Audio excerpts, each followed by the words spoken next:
নমস্কার, আমি তানিয়া, ট্যারোট এবং অ্যাস্ট্রো স্পেশালিস্ট। তো চলুন জেনে নিই, আপনারা যারা ডিস্টেন্স রিলেশনে ছিলেন বা যাদের ব্রেকআপ হয়ে গেছিল, যারা পার্টনারকে ফিরে পেতে চান, সেটা কি আপনাদের জন্য পারফেক্ট হবে? যদি পারফেক্ট হয়, কেন পারফেক্ট হবে? যদি পারফেক্ট না হয়, কেন পারফেক্ট হবে না, সেটা জেনে নিই।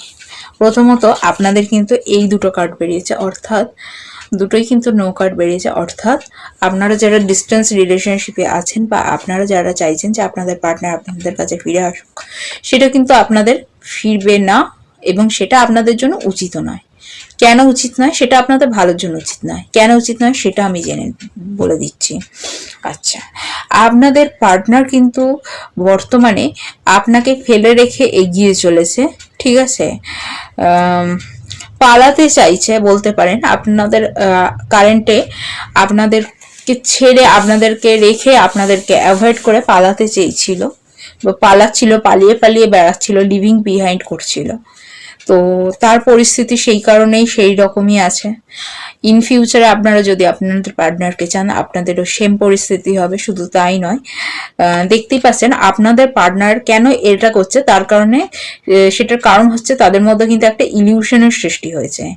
তারা দেখতেই পাচ্ছেন যেরকম এখানে দুটো কুকুর বা শিয়াল বলতে পারেন, ওপরে তাকিয়ে আছে চন্দ্র আর সূর্যের দিকে।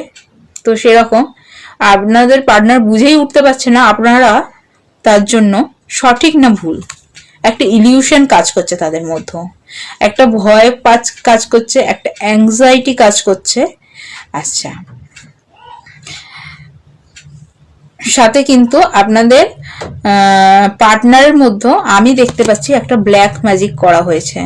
দেখতেই পাচ্ছেন এখানে একটা বৃশ্চিক কামড়ানোর জন্য উঠছে। অর্থাৎ আপনাদের পার্টনারের এরম পরিস্থিতির প্রধান কারণ কিন্তু কিছুটা হলেও চিন্তা, কিছুটা হলেও অ্যাংজাইটি, সাথে আছে প্রচুর পরিমাণে ব্ল্যাক ম্যাজিক।